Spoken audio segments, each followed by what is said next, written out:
All right, my name is Sass Perez. I live in Montreal, Canada. I work out of Burlington, Vermont, and New York and Montreal. We have offices in all three. I've been in the automotive business since birth, and then in 1988 made a switch to solar energy, but didn't go too far away from automotive because it was 12-volt based solar panels and solar chargers for off-grid applications. Then in 2000, and I built factories around the world in solar, really one of the early people in the industry. So I've seen it all virtually in the evolution of the different aspects of solar energy. In 2010, General Motors came knocking and said, we want to create a solar division, an energy division. And I said, great. So I joined them for a couple of years, did that, got them started and everything. Then they changed course, which is what big companies do. And I said, no problem. Do you mind if I continue doing what we were doing, which was solar energy carports? And they said, not a problem. So started my company just after leaving at the tail end of 2011 and started operating in 2012. And what we did is we started building solar energy carports. And each of our clients became a referral for the next one, which was really cool. But there was something bothering me all the time, which was that each time we would just get a different set of components. And so there was no repetition and scalability. So in 2017, I decided to make a switch and design our own complete kit from A to Z, A to Z. And so in 2018, we launched the first iSUn Palm, which is a modular, scalable solar carport made of aircraft-grade aluminum. And then in 2019, we started bringing intelligence into the system by creating a portal, which we're going to launch very shortly. And in fact, today we launched a press release talking about our partnership with Amp Up, which is an EV platform for sites and for drivers. And so we've partnered with Amp Up, and we're going to be launching shortly that platform in our first project. So we brought intelligence. So it's all connected now. It's all IoT. It's all smart inverters, smart EV chargers, smart lighting, smart air quality sensors, and all of that. Basically, I'm an innovation architect. I like innovating, but really as regards to clean energy and clean mobility, because I don't think you can have clean mobility without clean energy. And that's it. Yeah, that's great though. No, you're pretty much, it's awesome, and it's been incredible to see some of your products out there. And also, you were born into the automotive industry. Tell us about that, and tell us one thing that people might not know about you, so folks can get to know you a little bit. Well, my godfather is the inventor of the ball joint, Oh, the Milton ball. Moskovitz out of Murfreesboro, Tennessee. So there. There. Wow. Nice. Your godfather, huh? That's great. All right. So, why did you go into clean energy, Sass? To be quite frank, and I'm very open about this, I wasn't looking for it. It found me. In 1988, like I said, I wasn't feeling the automotive industry. I was looking for something new. And I went to a trade show in Chicago, and I found this solar powered ventilator. And I went, solar powered. I couldn't leave my head. I came back, I resigned from my job, and I decided to go forward and start a company and start distributing these things. Eventually, I bought the company that was manufacturing those things and grew the product line and grew our company, ICP, to 160 countries around the world. And it was phenomenal. Wonderful. And so, okay, so you have a solar company that manufactures solar panels, and then you also have a. We had. Oh, you just got rid of that one. Okay. Yes, You I sold it. left it in 2010. Oh, okay. All right. And that was which company was that? That was. ICP Solar. I handed Okay. over the keys to a new leader, and we made an exit, and he took it over. Aha. And now your current company is iSun, iSun Energy, and that focuses specifically in on solar carports. solar energy hubs. So we started with carports. We're now going to be moving to a different kind of mobility. I can't talk about it just yet. We're going to announce it actually November 18th. But really, what do we do to enhance people's lives? Whether you're in a car, in a parking lot, and soon whether you're in a park, I can give you that much hint. So it's really enhancing mobility, enhancing people's lives using clean energy. And how do you think this future is going to evolve with clean energy, Sass? It's going to be amazing, especially now with a new president in the U.S. who believes in it. That'll be great, huh? That's going to be amazing. So how do you see it happening? I think just mating the right technology to people's lives and empowering them, right? And showing them what they can do. Until you know what you can do, you don't do it. So people, for example, don't buy an EV because they think there's a range problem. I've driven to Florida. I didn't have a range problem. I just stopped for charging more often than I'd stop for gas. Big deal. I eat, I sleep, or I catch up on emails in the world. You Right. know, you can adapt some parts of your life, but people can't be asked to adapt too much. So you always have to balance the compromise that you ask for the benefit you're giving. Yeah, the thing that I've always stressed to people is 98% of most people's trips are less than 50 miles. That's this That's a national average, fact. Yes, So most 98% of the time, all you got to do is plug in your EV into your garage overnight into any electric socket, and you're done. That's all you got to do. You don't have to worry that's about it. correct. You get That's 200 absolutely correct. miles on a charge, and you don't even have to think about it. That's So absolutely correct. look, there's a lot of different things going on in the world. There's a lot of development of home microgrids as a potential where you can plug in your car and use it as your mobile battery storage device, so that you got solar on your house. Now you've got heat pumps providing your heating and cooling, and solar powering your heating and cooling piece, and now solar powering your transportation, and then an electric vehicle can power your house if the grid goes down for 3 to 5 days, and Nissan Leaf can do, and other cars are going to be able to do that soon too. So is that how you see it coming? It's going to be a home-based revolution, or it's going to be large-scale solar, or it's going to be these carports and micro No, I think it's grids? going to be a combination of all of them. It doesn't have to be an either or. And what's the most exciting part that you see that's out there in terms of where things are going? I'm excited when I see kids get into it. I'm excited when I see kids' eyes light up. You know, we used to, when I was back at ICP, we had a mobile phone charger. And I'd go to my kids' class because you had Father Day, Parent Day, where you'd go and you talk about your career, right? And I just bring this little solar charger to these young kids and I say, what could you power with this? Oh, my Nintendo. Oh, my Game Boy, whatever. And they'd say, but, and then we talk about it and it's like their eyes were bright. I think that's what gives me the greatest pleasure when I know I'm empowering the next generation to do better than mine. Yeah.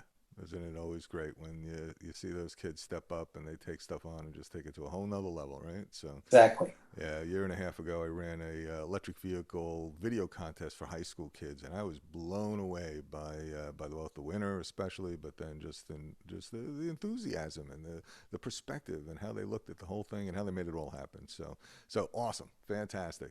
All right, so the pros and cons of clean energy versus fossil fuels. Sass, you've been in this a long time. What do you think are the pros and the cons? What do people see, the good and the bad in either one?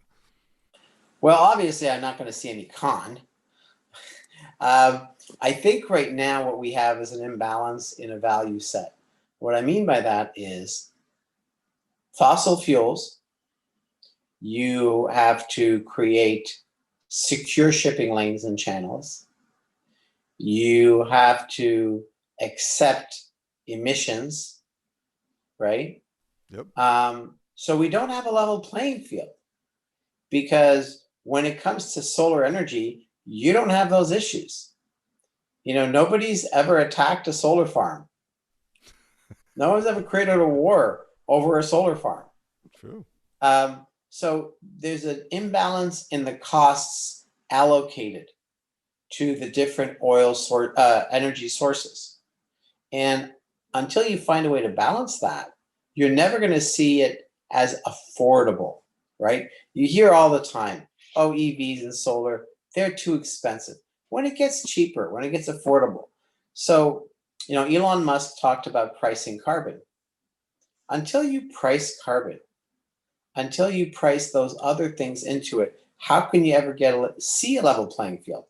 Today in the US, the tax code is written that if you invest in an oil rig, you get 100% tax credit. But if you invest in a solar farm, you now get a 26 going to 22% tax credit. Now, I'm sure that's going to go way up next year. I have no doubt that Biden's going to take it way up. But the point is that there's an imbalance. So the challenge that clean energy has, it's dealing in a legacy industry that has spent decades in preparing all this, right? And yet, if you don't measure and value things properly, how can you ever get true cost? So I think that's the most interesting dilemma we have today, is until you're valuing things properly, you can't get true cost. Until you get true cost, you're going to see solar and wind and all these other things is way too expensive. But they're not. Because you value the health part, you value the environment part, you value the lack of need of military assistance part. If you put all those value propositions on the table, renewables are much cheaper than fossil fuels. Yeah, great. So what do you think is one thing, the biggest thing that people should watch out for and make sure they understand when they're moving to clean energy? Is there any one particular thing or several things? Today it's the fastest growing energy industry in the world. So, jobs are being lost in coal, jobs are being lost in oil, but jobs are not being lost in solar. That's for sure. Yep. So no specific recommendations about things that people should keep an eye on, eh? Students asked me that last week when we did the podcast with Leon. And I think that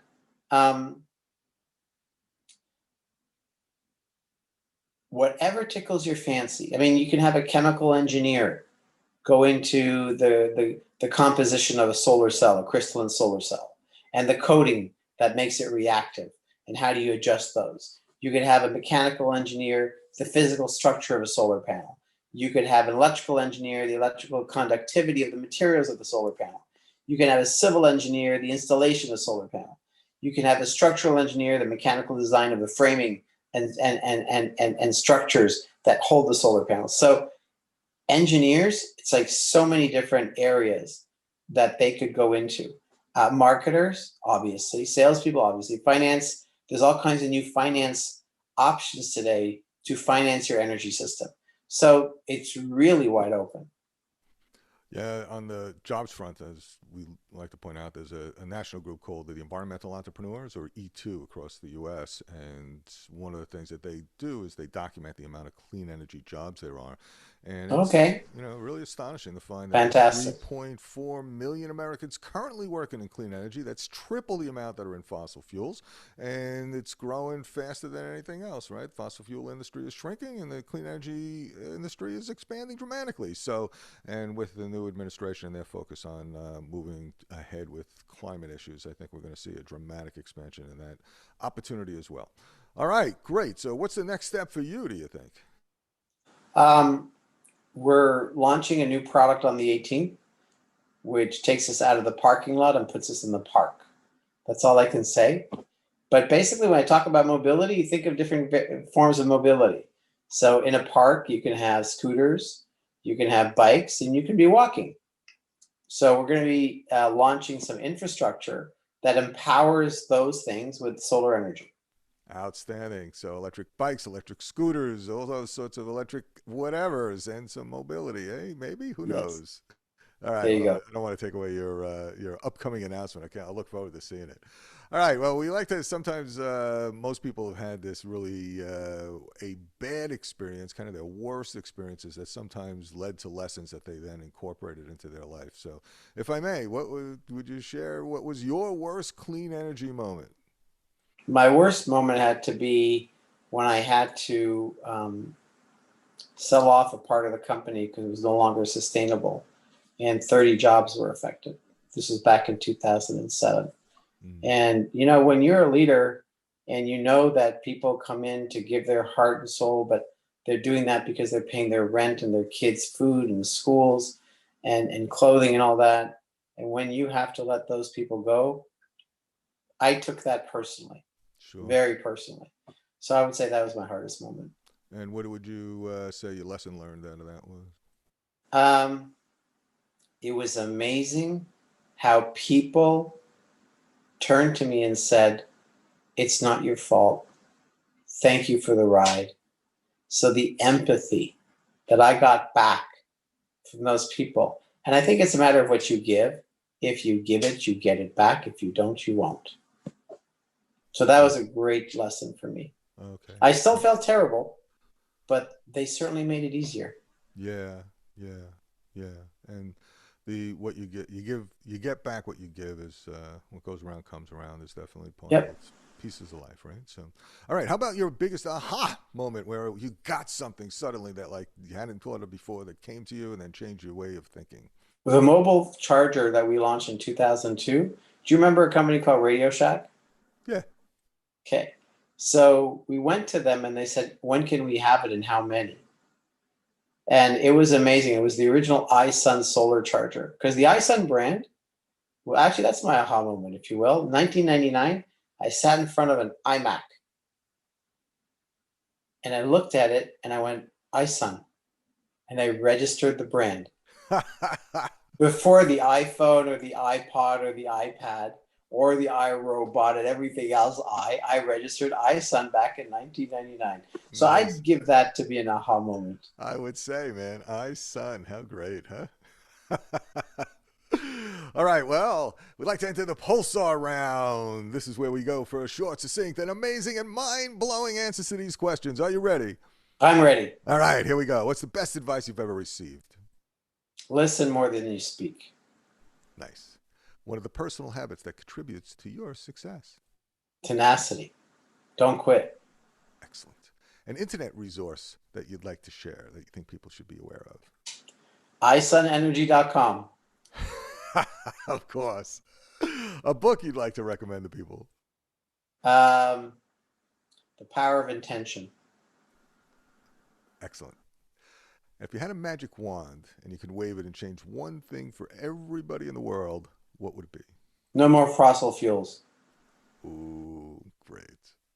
All right. We have the section we call WTF or F. Weather time fudge or weather time fun. An extreme weather event and what happened and how you lived through it, or the most fun you ever had and the type of weather it was. Would you care? Extreme weather event. So we had an ice storm in Montreal in the late 90s. I think it was 97, something around there. It was, it was 2002. It was horrendous. And all the power was knocked out. And that was a moment at which I said, if only we had solar on our home and a battery, life would have changed. No food would have been lost. We would have stayed in the home instead of moving out. So I would say that this energy revolution is going to increase resilience, not just provide things at a good price, but increase resiliency. So, and that will protect lives.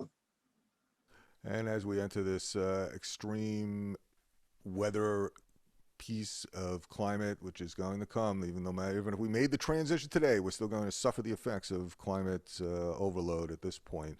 All that amount of resiliency is going to become ever more critical to everybody. Right? Yep. So, yep, exactly. So outstanding. And there's a guy named Richard Perez. You know Richard Perez at the SUNY Albany? So he's done a lot of work on solar, and one of the things he's done is actually he looked at that ice storm and a bunch of other extreme weather and power failure events, and discovered that yep, absolutely, if we just had a certain percentage of solar, we could have carried through all these different waves and been able to have a much more resilient utility system. And then of course there's the power for everybody's home and being able to ride it out by yourself if the grid is down. So there's all these different aspects that are all coming together, which is pretty incredible. So thank you for sharing. All right, thing you're most energized about today, Sass? The adoption rate of clean energy and clean mobility is going up every day, and that energizes me. Yeah, it's pretty amazing, right? So Yep. often show the chart how it took the world a long time to get to the first million electric vehicles. From 1 to 2, it was 18 months. From 2 to 3 million, it was 8 months. And now we're at over 7.5 million, and it's just going through the roof. And we're just seeing Love the it. adoption go. It's outstanding. All right. Piece of parting advice, and if you want people to get a hold of you, how to do it. So my email is sass@isunenergy.com. Sass is SASS. Parting advice, don't quit. If you have a dream, go for it and be tenacious about it, and understand you're going to have setbacks. There is no straight line to success.